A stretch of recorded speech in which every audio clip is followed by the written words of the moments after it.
Can anyone that's sitting near the back see if the police are still outside the panel?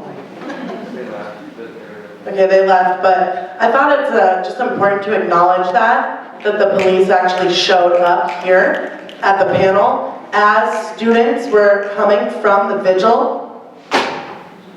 The police showed up at the same time through the other door. So it's really important to think about that, because how often do the police show up and stand outside your classroom to police what your professor's saying? You know? They don't want these conversations to be had here. It's what we're talking about. We're not supposed to be here right now. Thank you to all the sponsors and everyone who made it happen so that we are able to come here and put this conversation on, not only for you all, but to all of our homies and comrades who are out there on the live stream, who are listening to this all over the place, you know? People that are on the front lines of resistance who don't necessarily get to hear these conversations on a regular basis. And then I want to move in to do some Q&A with you all in a moment, but before we do that, I really want to talk about the nonprofit industrial complex. How many people know what that is?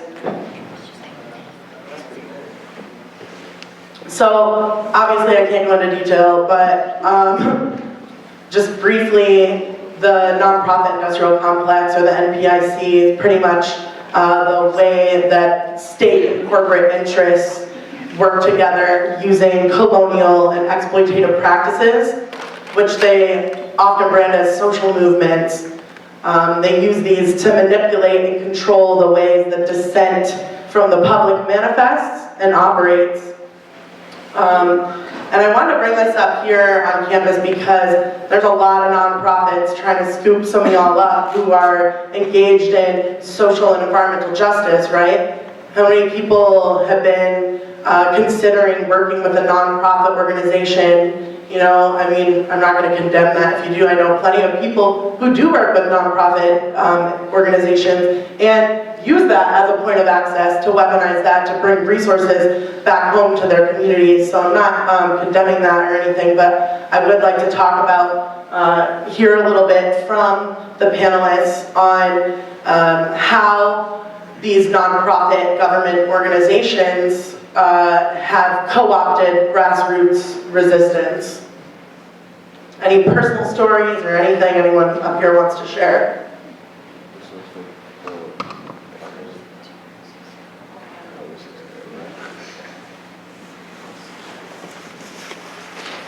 Okay, so just quickly, so not too long ago, maybe what, a month and a half, I disrupted Bill McKibben. It might have been the first time ever he was disrupted. Yeah. Not the last, not the last. It was pretty fun. He broke his pen, you know.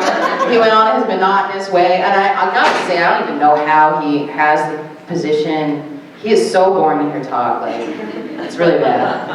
But yeah, and he was in Chokjage, which is occupied Kanien'kehá:ka Mohawk territory, is a part of the Confederacy, which is where I live. And I just knew I couldn't let him talk in the city that I live without saying anything. And this is in the lead up to the People's Climate March.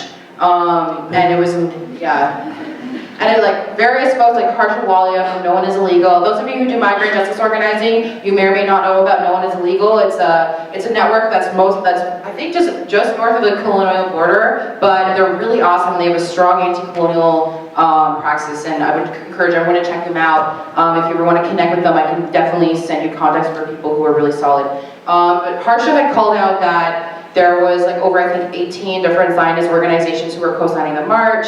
On top of the fact that it was happening, there was like, the march was also happening like during like a huge like parade in Harlem that was like a community event, and there was like all these layers are not even acknowledging the territory they're on, and there's all these things that are going on that are so symptomatic, because what's happening is organizations like 350, Sierra Club, Greenpeace, all of these folks, they're framing the conversation for what does climate justice look like, and they're retroactively asking communities that are most impacted, can you weigh in? Can you just tell us a few Coles notes of what we missed?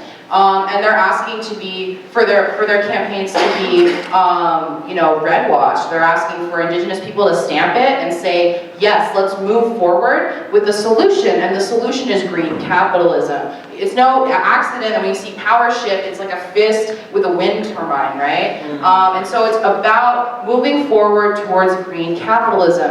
And to me, that's not a solution. That's the type of sustainability I'm not interested in. But, so basically, the purpose of like NGOs, an example I like to use is World Vision and Barrick Gold. So World Vision is an NGO that's based in Canada. Barrick Gold is one of the top 10 mining companies in all of Canada and mostly operate in Abya in so-called South America. And what happens is Barrick, they survey, they decide, yeah, we want to mine for gold here. And so they send in World Vision to do all of the PR work on behalf of Barrick Gold to the Indigenous communities that they're about to relocate. And then once they're relocated, World Vision will ensure that they get into programs so they can be assimilated. So they're the foot soldiers of the Canadian Mining Corporation that is doing all the in-between PR work between the grassroots or Indigenous communities in order to ensure that the corporate agenda is reached. You know, and so there's no difference when we look at the environmental movement, we look at